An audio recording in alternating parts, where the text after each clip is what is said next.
a gaggle. Hey, come on. All of you, please.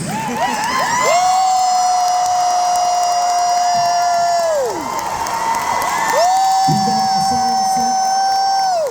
Thank you, Cash. Please sit. I think we have assigned seats and your character sheets should be there. You may be familiar with these characters. You have played them in a rather popular video game.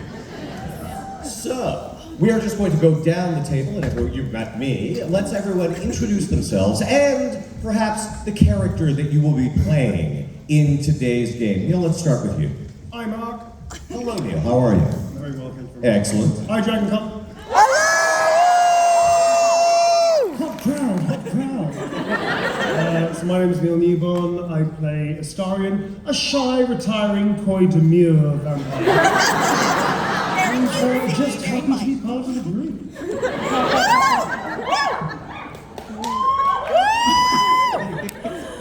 Hi guys, I'm Devora Wilde and I'll be playing...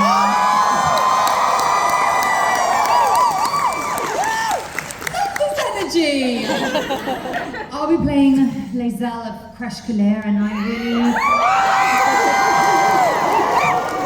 just want to get on with it, Ishtiaks. Hello DragonCon, you are the best vibes ever! Jennifer English, and I shall play God's favourite princess in the most interesting ball in the world. Hey, DragonCon, I don't know how to follow that.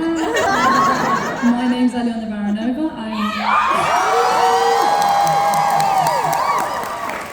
Thanks, girlfriend. I was one of the performance directors on the game, and I also voiced Corinna the Squirrel.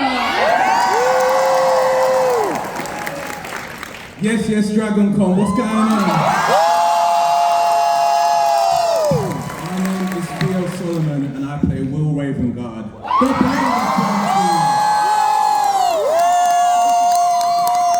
You said big hello to the person who's going to desperately try and keep up with our improvisation.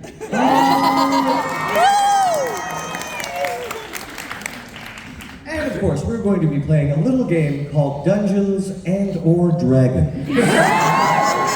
Thank you to you, Mark, for DMing this. Oh, I look very much forward to it. Now then, we should mention at this point, I'm not sure if you've heard, but there is a new edition of Dungeons and Dragons, or at least new books that are coming out. Neil, you wanted to say a few words about that. Yeah, it's the 2024 edition of Dungeons & Dragons. It's still 5th edition. It is still 5th. It's actually very cool, because I flipped through it a while ago. It uses some of the rules that the community already use, I believe. That is correct. It's kind of cool, I think. So check it out if you haven't checked it out. It's very cool. Speaking from personal experience, I have long been using the rule at my tables that drinking a potion is a bonus action. And yes, it is. If you can do this. And now it's official, all nice and legal. Yes. Very good. It used to make it an action. It used to be an action. No, it's I know. a bonus action. Yeah, it's a bonus action. We've all strummed the guitar whilst drinking. Yeah, it's possible. And I actually have a further rule at my table that I believe was originated by the GM Tim. That is, if you expend a full action to consume, say, a healing potion, you don't have to roll randomly to get the full amount of healing. Because you're essentially treating the healing potion like a ketchup bottle, and you're just getting every last bit of that. Yeah, so we will see. I look forward to perusing at my leisure. But we're talking about today's game, and we are using 5th edition for this one, the old books. So I'm going to start by asking each of our players in turn, and Neil, we'll start with you again, working our way down. Your characters, could you please simply describe for me what sort of night your character had before waking up, wherever you find yourself at the beginning of this adventure? It could be a wild night that maybe you don't remember entirely. That would be very key. I always remember. Oh, good. Question though for the dear, whereabouts are we? Well, I would say we are in the Forgotten Realms. In a rural setting?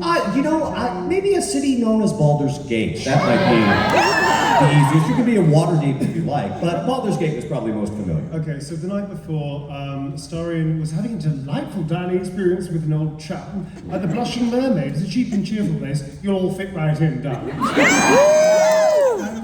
lo and behold, we did a runner. I'm pretty sure we started a fight. I'm actually thinking that the tavern's on fire. Anyway, the point is, it was a wonderful night, and, well, I was rather full at the end.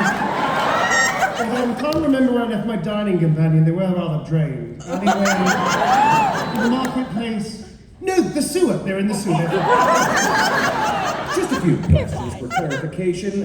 You did pull a dine and dash last night. Around that, what do you think the tab was that you ran out on? Extraordinarily large. Very large. Several hundred gold pieces? Who kept count? Of course. Well, probably the innkeeper. But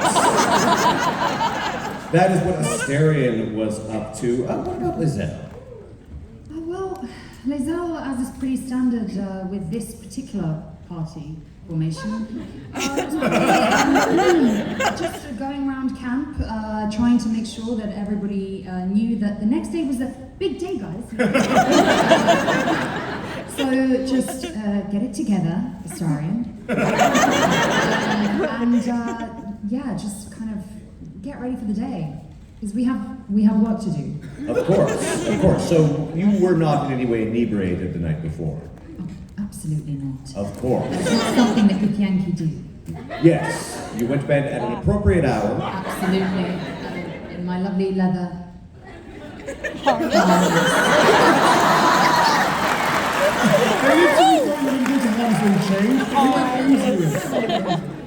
was in my bedroll and I had my supply pack, and God, it's so good I actually play this game in real life. So you had your standard, your leather backpack, 50 feet of rope attached to the side. All leather. Went to Tinder, a 10-foot pole perhaps, and for some reason 10 iron spikes. These days, a bag of marbles is very popular. Yes. So you had everything organized and you were ready for the day. Organized is a good word, yes. Very good. Excellent. What about Shadowheart? So Shadowheart was planning on having a nice quiet evening, but for some reason, someone in the camp just kept on sharpening those weapons. Just trying to have some conversations and you can just hear... Shadowheart, please let's not act like you know what. Should we put this to bed right now? Literally. So Shadowheart, feeling a little irritated, decided to go off with a certain someone and find a nice peaceful, picturesque bit of the of Baldur's Gate, like a little outside, and legs dangling off the cliff. And they shared some wine together, and shared a little. All right.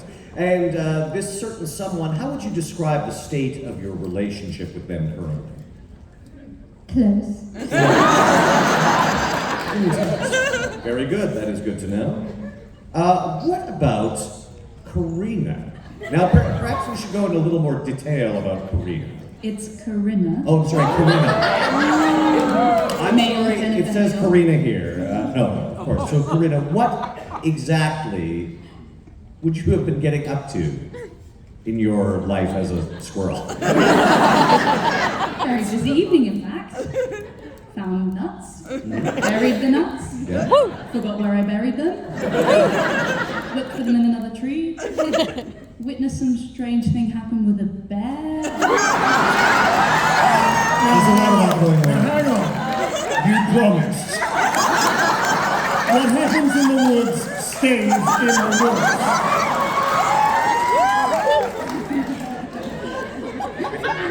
And I do hope you'll forgive my Canadian accent and the pronunciation of your name. So, Did you hear me call you the male Jennifer Hale? really? I would be honored to be considered such. Thank you. Dr. Hale is fantastic. So, and now, of course, unlike a typical squirrel, you have all the abilities of a bard. Is that correct? I found out 10 minutes ago. Well, we want to do an even playing field, of course. So, do you employ any of your bardic abilities on a regular basis, or are you concentrating on your squirrel career for right now? What's the right answer? Whatever you like. That's the beauty of Dungeons and Dragons. Second. There we go. Okay, all right. We'll return to that. Wyll, what were you doing the night before? Last night, Wyll Ravengard was teaching a rather large group of tiefling children combat skills. But they weren't the best behaved tiefling children. They were provoking the blade so much, they nearly suffered its sting. I was just going to say, provoking the blade. That's provoking the blade. So he had a couple of whiskeys after, just to cool off, you know, just to debrief. Well, would you like me to help with the extermination of the tiefling children? It's a common practice in Kashkalir, and I would be more than honored to help you. We'll speak, yeah. Very well. So all of you spent the evening in your various assigned ways. However, when the morning comes, you think it might be a warning, but in any case, you awake in darkness. You find yourselves lying on a cool stone floor. Even those of you who don't necessarily sleep per se. And suddenly, illumination. You realize you're in a massive underground cavern. Strange bioluminescence providing the light that you can see by. And standing on a stone pillar, a drow. Long white hair, brilliant red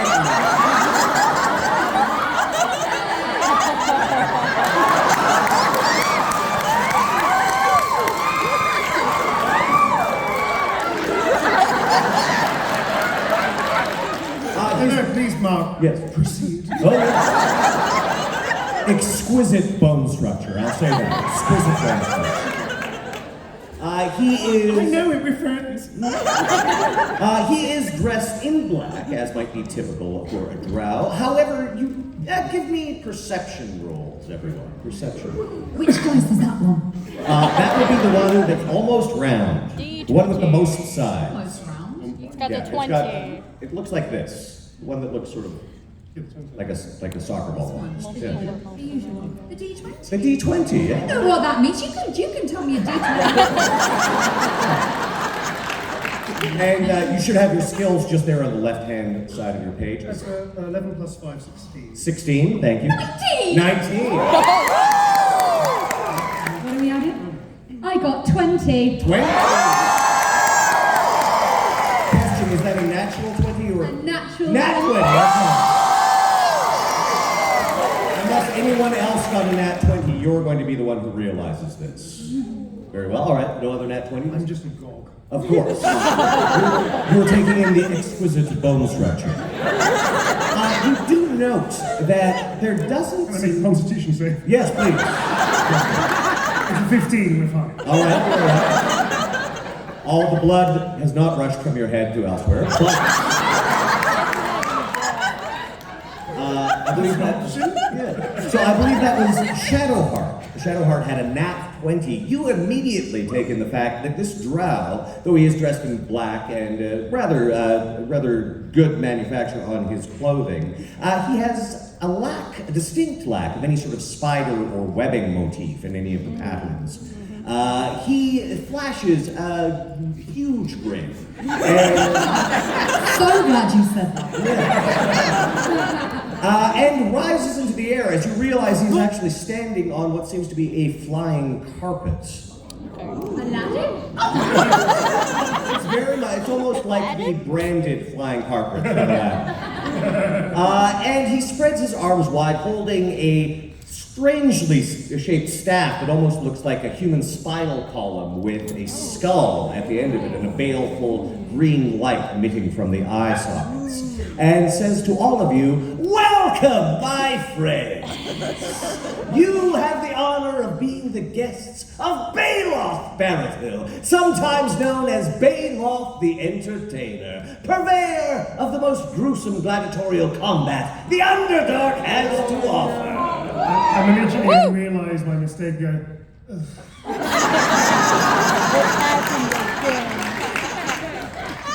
However, he is not alone. Floating at his right hand is a creature. Give me Arcana, everyone. 19. Right? 8. 17. 17.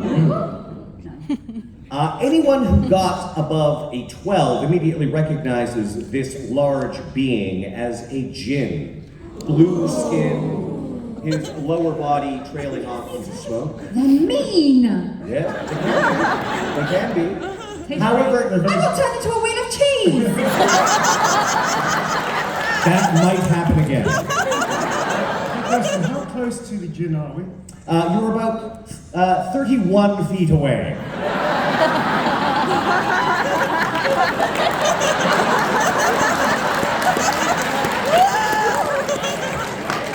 Asking for a friend. He is not alone, however.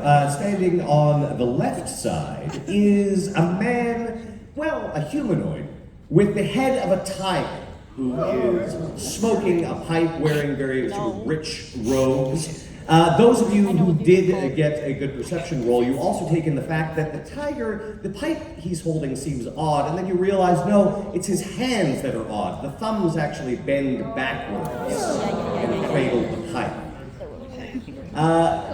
This drow, who's introduced himself as Baeloth Barrityl, Baeloth the Entertainer, says, I bid you welcome, my honored guests. Yes, for you are my guests. And fear not, though I often pit my guests against each other in tests of combat, you are here simply for signing.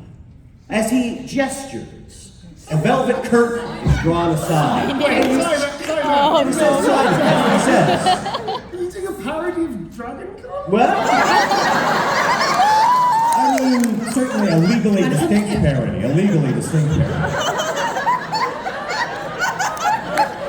And we do see a number of tables. And in front of them, your faces on canvases have been stretched across the table. There is a large stack of shiny parchments with, again, your faces on them. Some quills have been set aside. He told us this backstage. I was listening. I didn't hear that. And he says, yes, you have what I seek, and that is star quality. Fame. I'm not sure if you're aware, but you are all very popular indeed.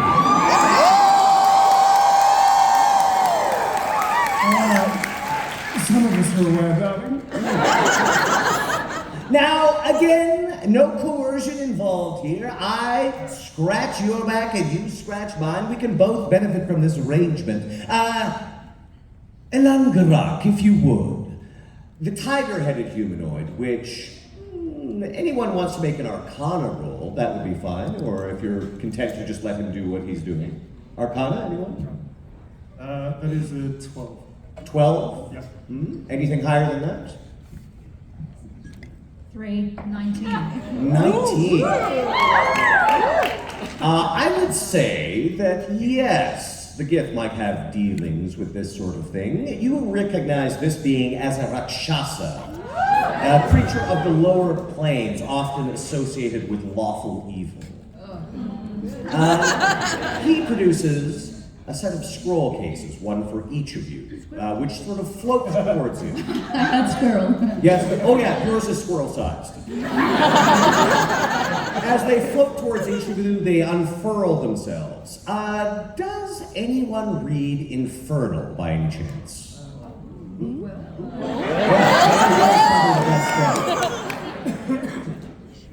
So, Wyll, you can read this. I'm not sure if anyone else can. But you can see that this is a fairly extensive contract with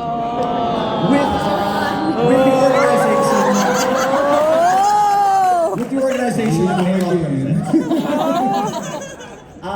This contract, unlike some, there doesn't seem to be any hidden clauses per se. You do know, however, that the law firm that drew up this contract, first of all, the first thing that stands out is the law firm is located in Avernus. And the law firm goes by the name of Dewey, Cheatham and Howe. Don't worry about it, it's mostly just boilerplate, says the draft. It's essentially a contract for your appearance at this event that I'm running. Now, you understand that you will receive all the monies for the autographs, but there are a number of panels that you'll be contractually obligated to. And what might they be? Nothing at all. I'm sure it'll be just fine. We can work out the details later, surely. Oh, and you do note that there is a clause in the contract that surrenders the use of your likenesses for any merchandise. The Blade is no longer permitted to sign contracts after that business with Missouri. Some quills float towards you. So if everything is in order, please feel free to sign and allow me to make you some money. I don't think I'll be signing that contract.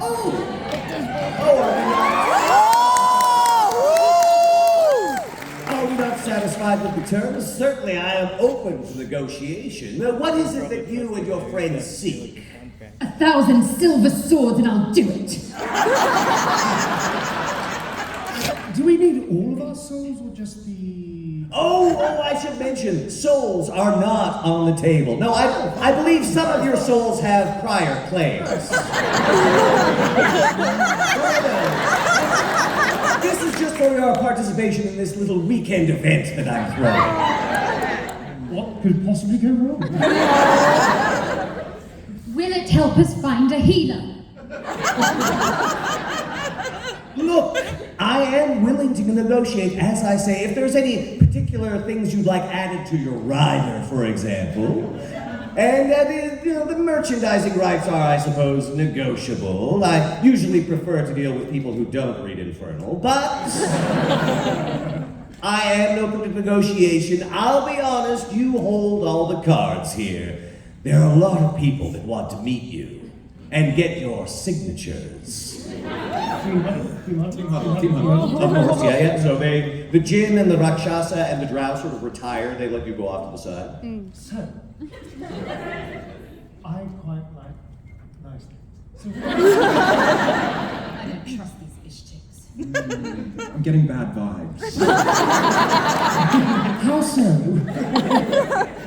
Shadowheart, what do you think? Well, I must admit, I'm a little bit worse for wear after the night I had with wine. Whatever were you up to, eye roll? None of your business, Astarion. I'll tell you later. But maybe we could do with a little weekend off. I'm kind of fed up of spirit guardianing everyone we meet. How about, well, he's a jerk, so you can tell him his places. How about, just for a few days off, don't tell Tap, that we can maybe go on a little holiday? I mean, honestly, I could use the break as you could as well. And Nice God knows the boys. squirrel's been pulling their weight.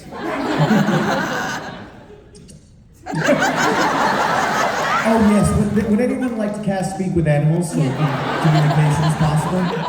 I think I've got a potion somewhere. Give me a sec. Yeah, got it. There we go, right? Schwa, schwa, schwa.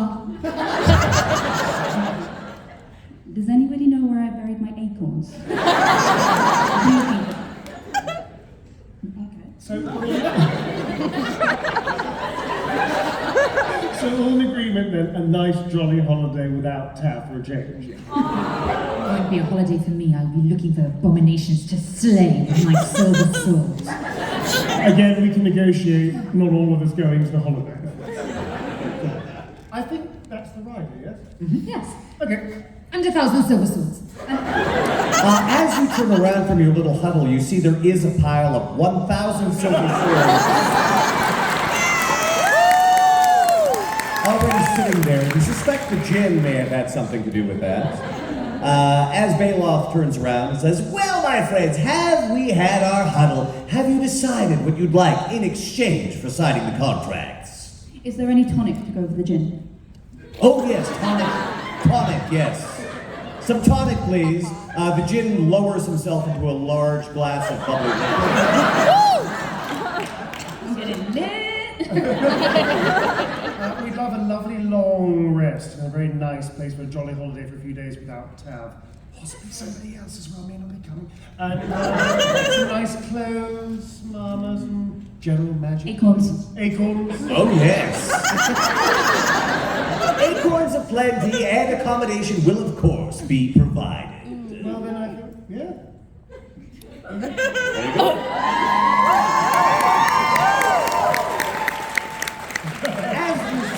As you sign these contracts, you feel a slight. Each of you feels a slight drain as you sign these contracts. You realize that these quills are actually drawing blood from within you to sign these contracts in. Oh, don't worry, it's standard practice for any infernal contracts. No souls involved, I assure you. However, each of you takes 1 hit point of blood drain. It hurts! It hurts! I don't want to cause a problem, but I do get hangry. Oh, don't worry, some juice boxes will be provided.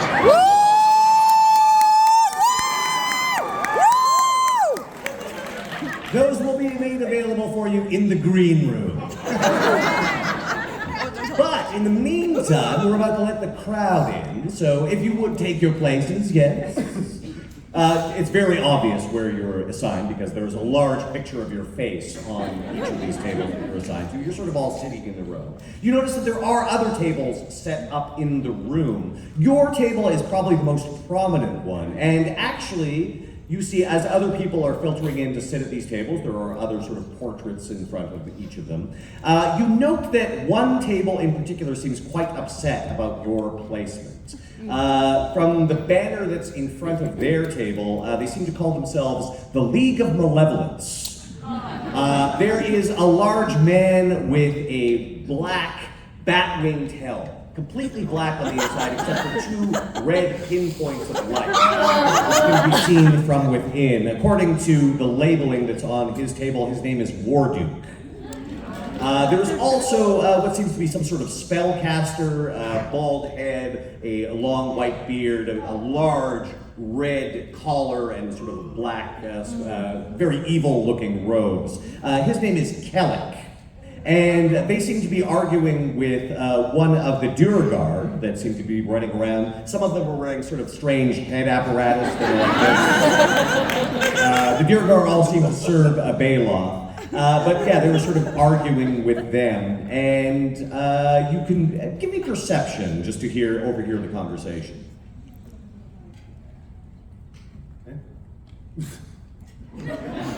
I'm really concerned with the outfits. Of course, yes. 7. 7, yes. 10. 7. 7. 1. 16. Will, you catch this, definitely. It's like, this is ridiculous, says the spellcaster. The League of Malevolence is always given the best place at this table. I am Kellic. Do you understand? This is Warduke. It's like, look, we understand, but these guys are very popular right now. Their line is going around the block. I think.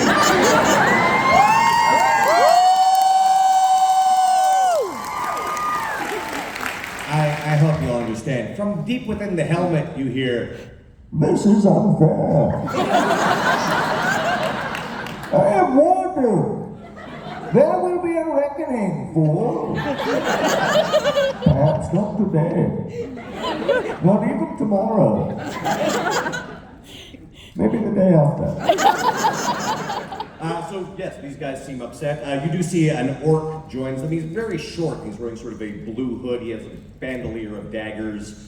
His name seems to be Zarek, and he's sort of taking his place among them. You see various other people, some that you may be familiar with. There's a gentleman by the name of Elminster. He seems to have... He's a geriatric. Yeah. He came in from outside, and he sort of smells like the art teacher's coat, if you know what I mean. And sitting just across from you, you do see a group of, well, they're teenagers, really. Their clothing is very colorful. They have a baby unicorn with them. There's about 6 of them. It's odd, like one of them is carrying a shield, but doesn't seem to have any sort of weapon. One of them is, you think, maybe 10 years old. He's wearing a big horned helm, but they seem relatively happy with their placement. So I don't fancy their jobs as much. as you sit down, Baeloth sort of slides over and says, "Is there anything you need before we open the doors?"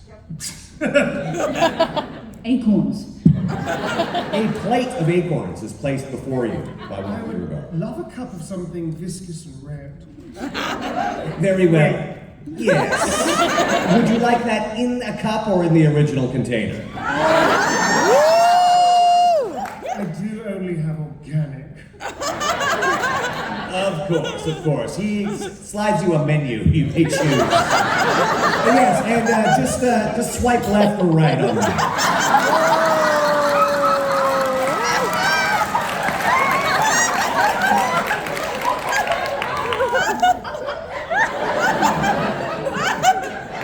Very good. Your selection, yes, that will be waiting for you in the green room. And as the doors open, a massive flood of people pours in. I'd say at least 1,500 or so, maybe. And yes, they do. They go wild, but even wilder than that. Could you please?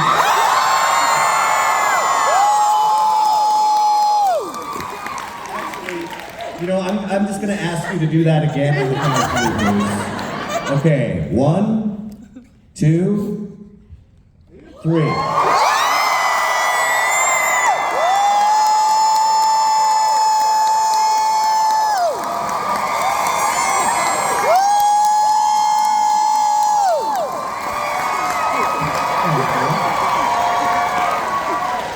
You are now all NPCs.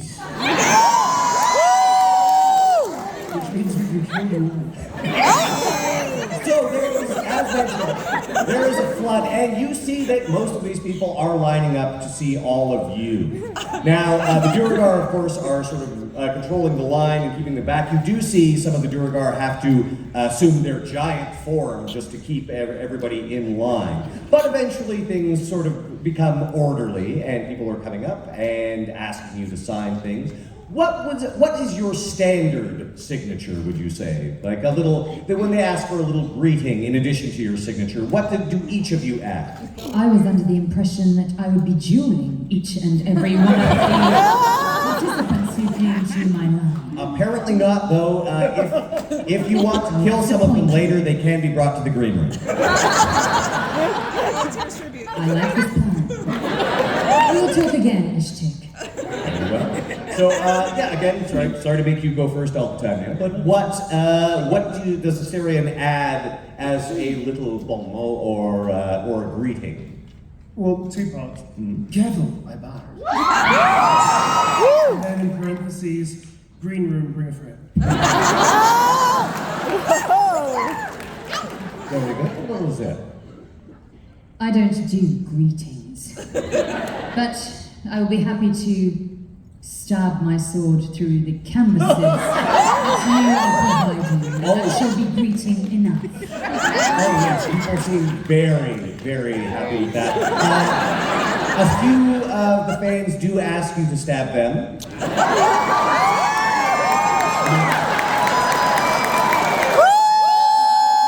More than happy to oblige. You also get a few, some people want to be stepped on, you're not sure what that's about.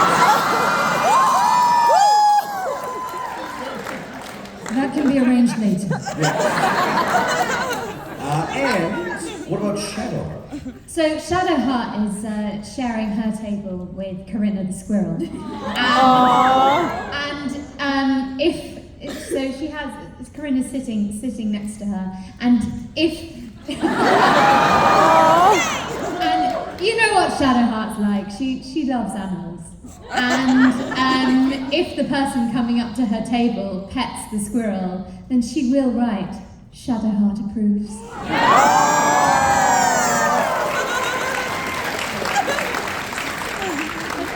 Would you pet me?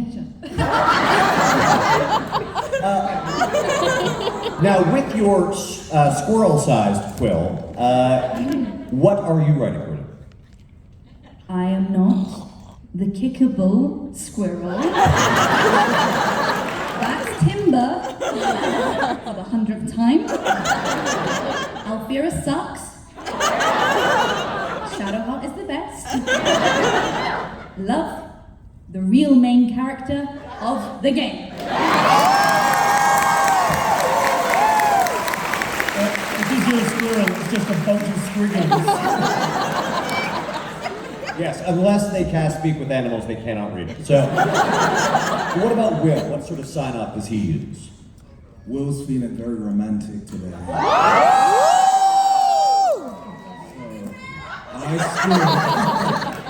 I will use my PhD in quantum physics to sweet talk you all night long. Good luck getting through your line and So everyone comes up to greet you. Some people seem quite overwhelmed. Some of them are even crying when they approach you. But everyone seems very happy to see all of you, and they're very, very happy with their autographs. You work for most of the day, and it actually seems to stretch. There's sort of a time dilation effect. It goes over days. You're taken back to very luxurious hotel rooms. You're sort of carried around by the Duragar. Sometimes the djinn teleports you from place to place. You're not sure what building you're in.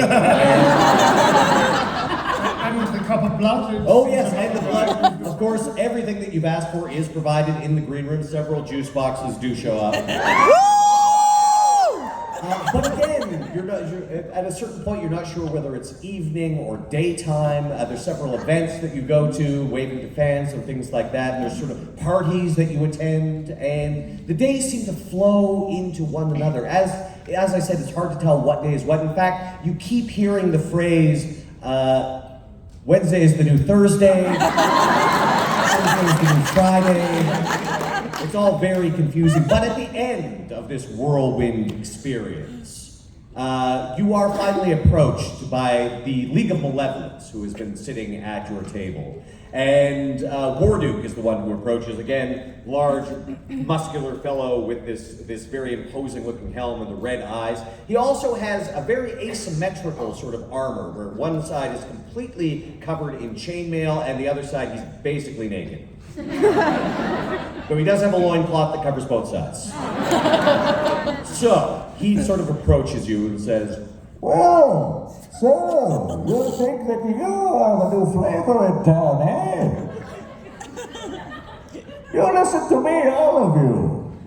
You merely adopted the dark. I was born in it, raised in it, etc. Tell me, why do you deserve such a place of prominence here? Darling, we don't need a mirror to know that this was fabulous, all right? I'm just gonna snap and tell.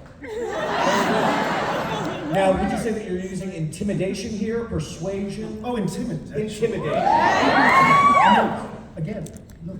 Of course, so let us see how well you intimidate Wardu. Can somebody help me on that? Some bardic inspiration might be available. Yes. So if you would like, how exactly would you inspire Astarion to be more intimidating through your bardic abilities? This could be merely a pep talk, it could be a catchy song. It I could need be... an acoustic guitar and I'll perform barn dance. Barn dance. Barn dance. Very Oh, well. it's like a do-si-do thing. No, that's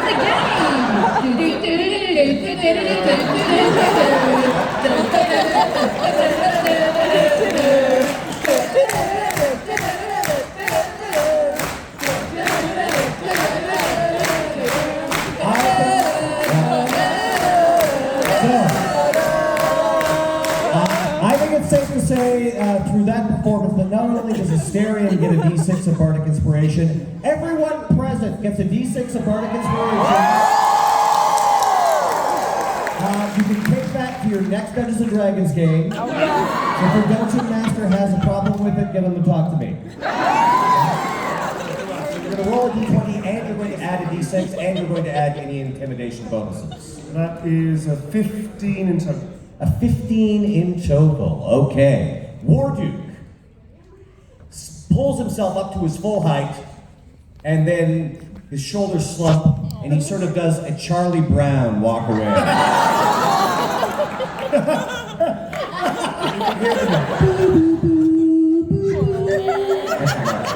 Don't feel sorry for him, he brought it upon himself. And Baeloth suddenly appears in a flash of light and a puff of smoke, and says to all of you, well, my friends, it has been a fantastic time, but your contracts have been fulfilled. I have, of course, your payment as wheelbarrows of coin are rolled up to each of you. Is there anything that you would like before you? Oh, yes, we have a question from the squirrel. Acorn. You'd like us transferred into acorn? No! Just there. All right. So, Everyone. there's probably, More acorn. I'm going to say there's probably the equivalent, you're just eyeballing it roughly, each of you probably has the equivalent of 10,000 gold pieces. So, that is wheeled away, and about 87 large vats of acorns are brought in. And these acorns are of very high quality, let me tell you. Organic. Yes, they are all organic. You, Astarion, are also given some juice boxes to go. Which ones are they? I can't see them. A 6-pack. Lovely. And is there anything else that we can offer you before you depart? You will, I hope, be back next year.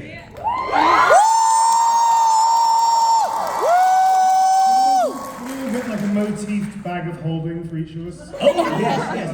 That we call it swag bags.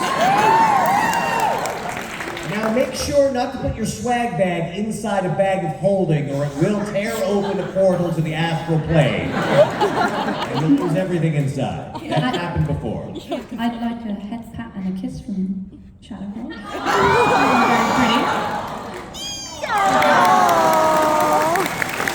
And I would like to request one night with God's favourite princess, but do not tell her I told you so. I'm afraid I have no control over that. You'll have to work that amongst yourself. In any case, I want to thank you for visiting the Underdark. Here, the Black Pits and myself, proprietor Baeloth Barrityl. If you ever want to return and actually participate in our gladiatorial combat, you would be most welcome. Yeah. Oh, as a matter of fact, we do have an opening if you would care to participate. Absolutely. What sort of foe would you like to fight? The biggest one of all. Oh, well, as it happens, I do have a Tarrasque Astarion. I suppose I should say the Tarrasque. As the tank of the team, for I believe that is what they call me, I think I shall be fine. Yes, would you care to face it in single combat or with your friend? I will help Lae'zel. You will do me the honor, and we will ride dread dragons. Chocolate dragons together. We shall. Bloody heroes. Very well, so Lae'zel and Wyll have elected to fight the Tarrasque. Is anyone else going to join them in this combat? I'll have a go at Oog meeting. And just end up disappointing everyone until they cast Spirit Guardians. Always need the Spirit Guardians.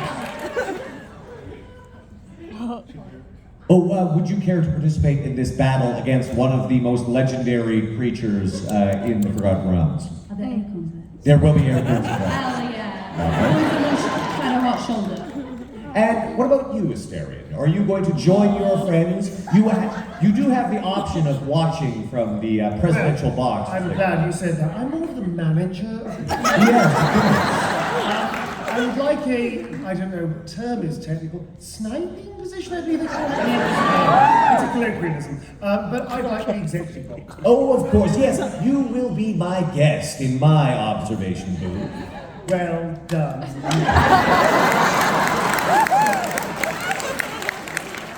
And we'll be sure to have refreshments available. Oh, yeah, again, what quite the selection, right? We are spoiled for choice. And so, Astarion takes his place in a very luxurious booth. Baeloth is there. Najim, the Jinn, is there. Also, the Rakshasa is still smoking his pipe, and various other visiting dignitaries. You see, there's a lich there, but thankfully he is liberally spraying potpourri around himself. Not everyone at this event was so kind, but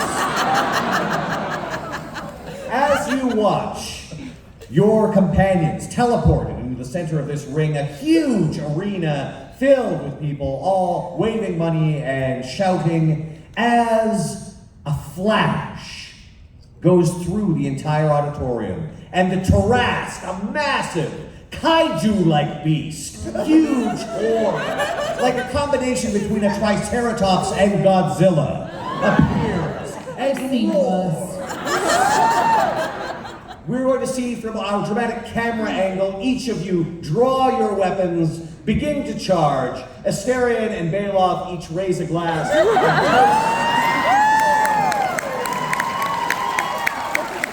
And that is where the camera will iris shut and we will draw close on our adventure.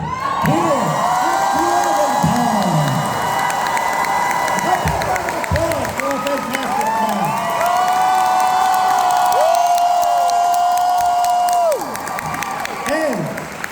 Oh yes, question. Can I have a post-credit scene where I find the acorns that I buried? Oh yes. So that happens, of course. The credits roll. You see, Mark Meer as Dungeon Master. You see all the thank yous. You see who did craft services. All of that. No animals were harmed in the making of this episode. And then at the very end, in the Marvel Universe style post-credit scene, could you please describe what we see? So I'm scurrying around. I see a bear in the distance, and I'm like, I'm not going to go watch that again. And I find the acorn, and I eat it, and I become a ginormous squirrel. And then you fade to black, and just the words, ginormous squirrel will return.